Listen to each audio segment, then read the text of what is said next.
احادیث میں روایت ہے کہ حضور اکرم صلی اللہ علیہ وآلہ وسلم جب نماز کے لیے کھڑے ہوتے تو اللہ اکبر کہتے اور اس تکبیر تحریمہ کے ساتھ دونوں ہاتھ کانوں تک اٹھاتے اور اس کے بعد ہاتھ باندھ لیتے، اس طرح کہ داہنے ہاتھ کو بائیں ہاتھ کی کلائی پر رکھتے، ہاتھ باندھنے کے بعد ثنا پڑھتے، اس کے بعد اعوذ باللہ من الشیطان الرجیم پڑھتے، اس کے بعد بسم اللہ الرحمن الرحیم پڑھتے، پھر سورہ فاتحہ پڑھتے اور اس کے آخر میں آمین کہتے۔ سیدنا عمر رضی اللہ عنہ سے روایت ہے کہ امام 4 چیزوں میں اخفا کرے، یعنی آہستہ سے کہے: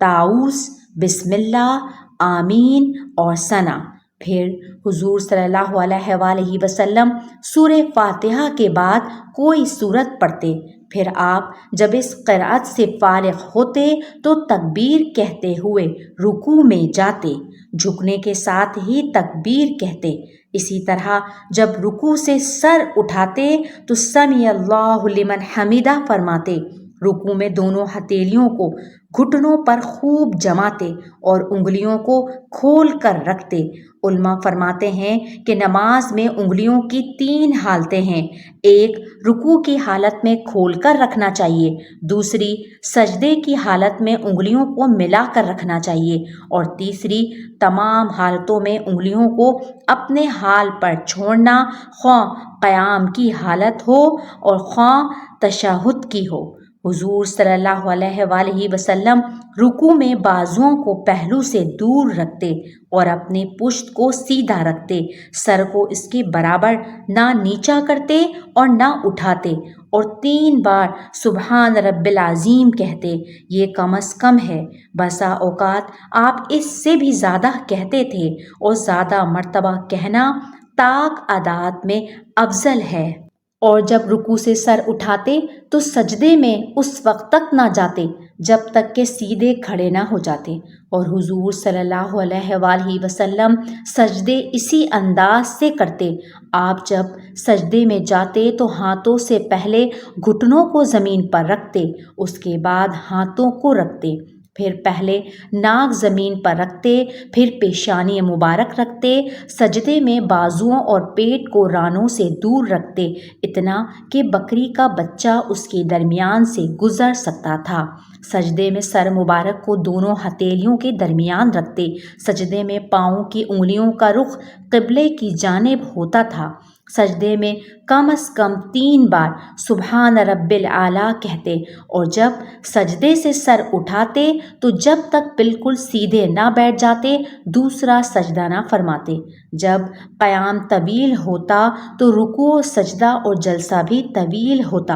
اور جب قیام مختصر ہوتا تو یہ سب مختصر ہوتے۔ آپ صلی اللہ علیہ وآلہ وسلم ہر 2 رکعت پر اتحیات پڑھتے تھے۔ حضرت وائل رضی اللہ عنہ کی حدیث ہے کہ آپ جب سجدے سے قیام کے لیے کھڑے ہوتے تو رانوں اور گھٹنوں پر ٹیک لگا کر کھڑے ہوتے، اور سنت یہ ہے کہ دونوں ہاتھوں کو گھٹنوں پر رکھیں اور اسی سے ٹیک لگاتے ہوئے کھڑا ہو جائے۔ اور حضرت عمر رضی اللہ عنہ سے مروی ہے کہ رسول اللہ صلی اللہ علیہ وآلہ وسلم نے کھڑے ہوتے وقت زمین پر ہاتھوں سے ٹیک لگا کر کھڑے ہونے کو منع فرمایا ہے، اور جب حضور صلی اللہ علیہ وآلہ وسلم تشہد میں بیٹھتے تو بایاں پاؤں بچھاتے اس پر بیٹھتے اور داہنا پاؤں کھڑا رکھتے، اور جب آخری رکعت کے بعد تشہد کے لیے بیٹھتے تو قاعدہ اولیٰ کی طرح بیٹھتے، اور جب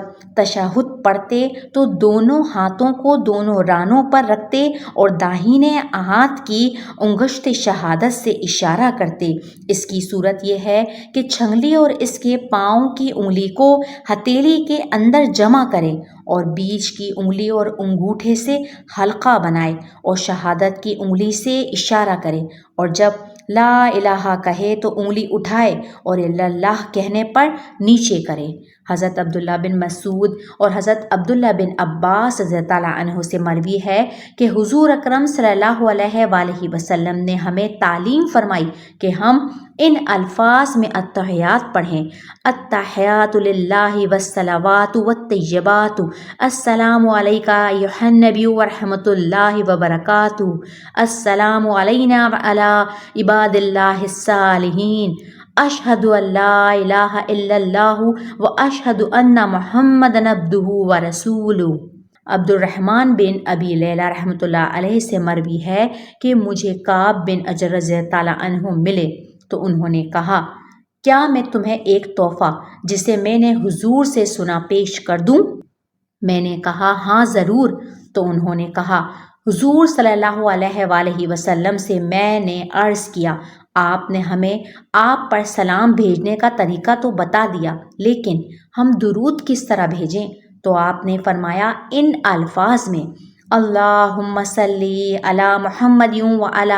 آل محمد کما صلیت علی ابراہیم وعلی آل ابراہیم انک حمید مجید، اللہم بارک علی محمد وعلی آل محمد کما بارکت علی ابراہیم وعلی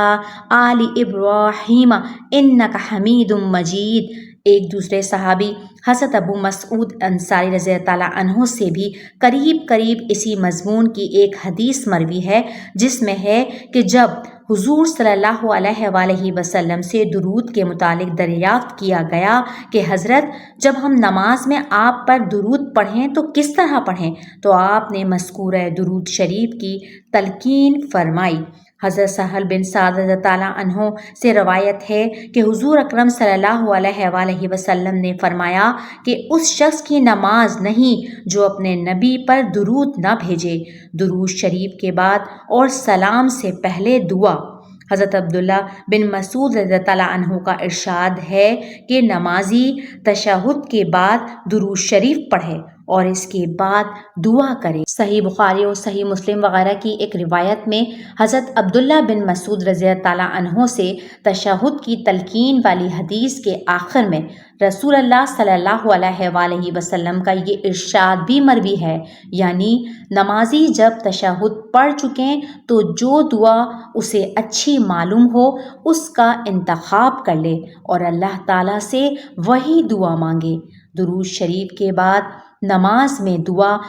حضرت صلی اللہ علیہ وآلہ وسلم سے تعلیماً بھی ثابت ہے اور عملاً بھی۔ حضرت ابو ہریرہ رضی اللہ عنہ سے روایت ہے کہ رسول اللہ صلی اللہ علیہ وآلہ وسلم نے ارشاد فرمایا، جب تم میں سے کوئی آخری تشہد پڑھ کر فارغ ہو جائے تو اسے چاہیے کہ 4 چیزوں سے اللہ تعالیٰ کی پناہ مانگے۔ حضور نبی کریم صلی اللہ علیہ وآلہ وسلم درود شریف کے بعد یہ دعا پڑھتے تھے: اللہم انی اعوذ بک من عذاب القبر واعوذ بک من فتنۃ المسیح الدجال واعوذ بک من فتنۃ المحیا والممات، اللہم انی اعوذ بک من المعصم والمغرم۔ اے اللہ، میں قبر کے عذاب سے آپ کی پناہ چاہتا ہوں اور مسیح دجال کے فتنے سے پناہ چاہتا ہوں اور موت و حیات کے فتنے سے پناہ چاہتا ہوں اور گناہ سے اور بلا وجہ تاوان بھگتنے سے پناہ چاہتا ہوں۔ حضرت ابن عباس رضی اللہ عنہ فرماتے ہیں کہ رسول اللہ صلی اللہ علیہ وآلہ وسلم اس دعا کی تعلیم اس طرح ہم کو دیتے تھے جس طرح قرآن کی سورت کی تعلیم دیتے تھے۔ نبی کریم صلی اللہ علیہ وآلہ وسلم تشہد کے بعد نماز کے آخر میں داہنے اور بائیں سلام پھیرتے اور اپنی چشم مبارک نماز میں کھلی رکھتے تھے، بند نہ کرتے تھے۔